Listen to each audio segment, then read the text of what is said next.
hukum sorban, dia mubah dalam urusan dunia. Sepanjang tidak digunakan pada hal yang buruk. Misal, gunakan pada hal yang baik, jadi sunnah hukumnya. Dalam sholat misalnya, Masya Allah, saya ingin tutup kening saya.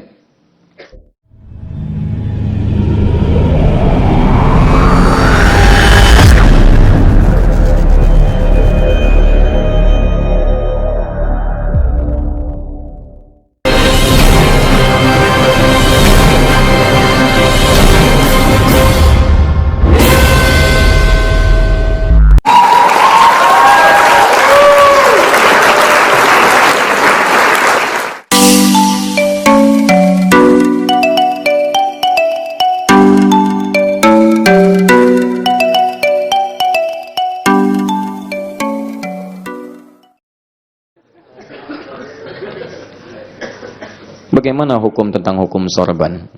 Selesai. Sorban gak ada hukumnya. Yang ada saat dikenakannya.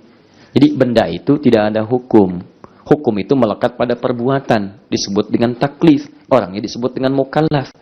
Ustadz, apa hukum golok? Golok gak ada hukumnya. Golok dipakai untuk nyembelih hewan kurban. Halal hukumnya. Sunnah penggunaannya.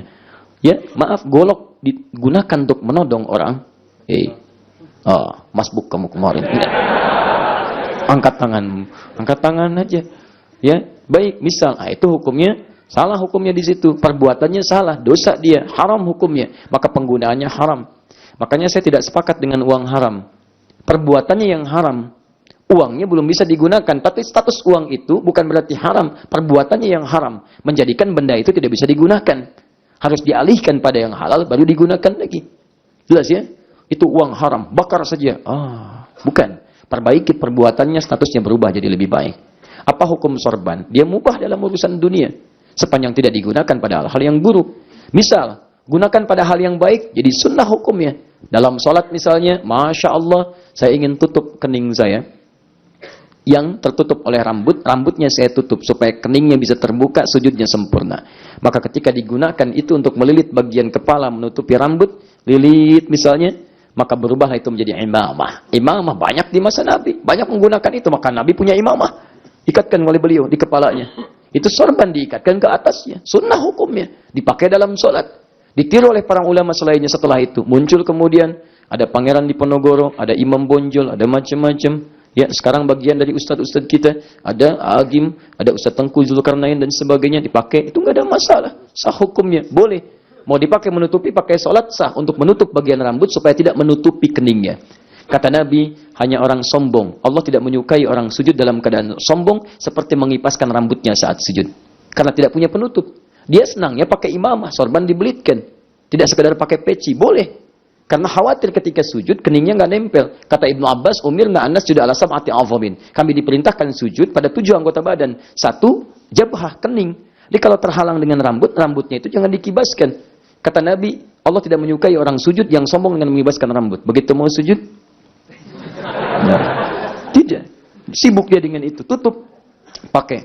Ya, teman-teman sekalian. Pangeran Diponegoro. Pakaiannya pakaian muslim. Bagus. Pakai sorban. Dan pahlawan nasional. Bukan pahlawan Arab. Silakan cek. Pakaiannya pakaian kultur Arab. Tapi pakaian muslim. Boleh. Di kita ini boleh-boleh saja. Di pahlawan nasional. Pakaian gak ada masalah. Ya, bagus. Nyaman. Pakai. Tenang. Bahkan dia abadikan.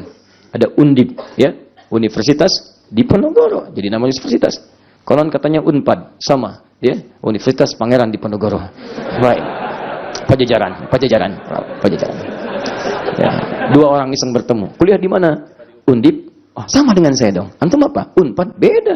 Undip apa? Universitas Diponegoro. Saya juga Unpad. Universitas Pangeran Diponegoro.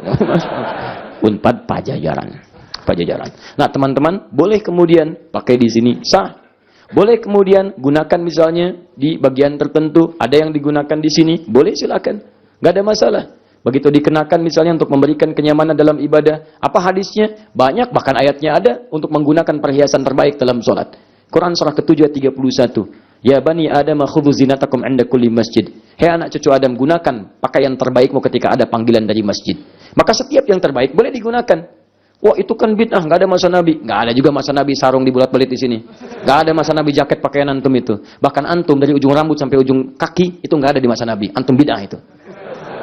Ya. Jadi jangan sampai bid'ah dilekatkan pada barang. Sepanjang barang itu benar digunakan, hasil dari yang halal boleh sepanjang syariat tidak melarangnya. Tidak ada masalah. Yang dilarang itu kalau aurat terbuka, kalau sorban dikenakan untuk iseng, ya begitu imamnya ruku, sorbannya keluarkan, cepluk. Itu yang salah. Jelas ya? Ya, al-hukmu yaduru ma'illati, hukum itu hadir bersama illatnya, sebabnya. Kalau sebab itu menjadikan buruk, maka dosa. Gak boleh. Kalau sebabnya baik, menjadikan baik, gak ada masalah. Boleh silakan hadirkan di sini, boleh ikat ke sini, gak ada masalah. Yang pasti dengan itu semua teman-teman sekalian menghadirkan kenyamanan, kekhusyuan bergantung kepada maqasid dan maksudnya. Sama, pamer juga sama. Sorban pakai tlek untuk kelihatan orang lain. Masya Allah. Kenapa Pak? Batuk sorban. Masya Allah. Gak kalah kan sama pitung? Luar biasa. Tuh, kan si pitung di bawah. Jelas ya? Jadi teman-teman sekalian, hukum sorban demikian. Ya kalaupun ada pendapat berbeda, itu pendapat. Tidak harus kita mencelanya. Kalau pendapat itu keliru, sudah luruskan kekeliruannya. Jangan kemudian mencela orangnya. Setiap orang punya potensi salah. Tapi kesalahan itu tidak harus diekspor untuk menjelek-jelekan orangnya. Dan juga kalau salah, jangan banyak alasan. Sampaikan saja, maaf, saya kemarin khilaf, lidah saya keseleo. Yang benar begini, maka selesai masalah.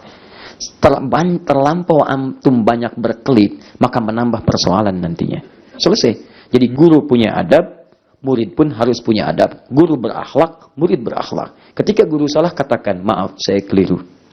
Maaf, kemarin saya keliru. Yang benar ini. Ikuti pendapat ini dan tinggalkan pendapat saya. Bagaimana solehnya Imam Syafi'i dibanding antum? Imam Ahmad, Imam Malik. Ketika mereka semua mengatakan termasuk Abu Hanifah, pendapat saya benar. Tapi pendapat orang lain belum tentu juga salah. Kalau pendapat orang lain sesuai dengan Al-Quran dan Sunnah lebih baik daripada saya, lemparkan pendapat saya ke tembok, ambil pendapat orang lain. Hebat. Siapa antum dibandingkan mereka? Sampai mengatakan saya yang paling benar, yang lain salah. Jelas ya? Jadi kita pun harus berakhlak. Jangan saling mencela, ini cela, itu cela. Gara-gara kotoran kucing ribut seantara media sosial. Kenapa?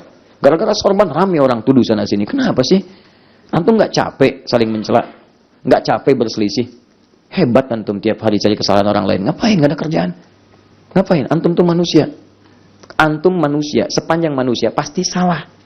Jadi kalau antum mencari kesalahan manusia akan selalu ditemukan. Karena manusia pasti salah. Jadi kalau antum cari, akan ketemu kesalahannya. Jadi yang salah bukan yang dicari, antum yang kurang kerjaan. Antum yang kurang kerjaan. Antum bukan malaikat yang selalu benar. Tapi antum pun bukan setan yang selalu salah. Dikembali untuk bertobat. Kembali untuk bertobat. Jelas ya?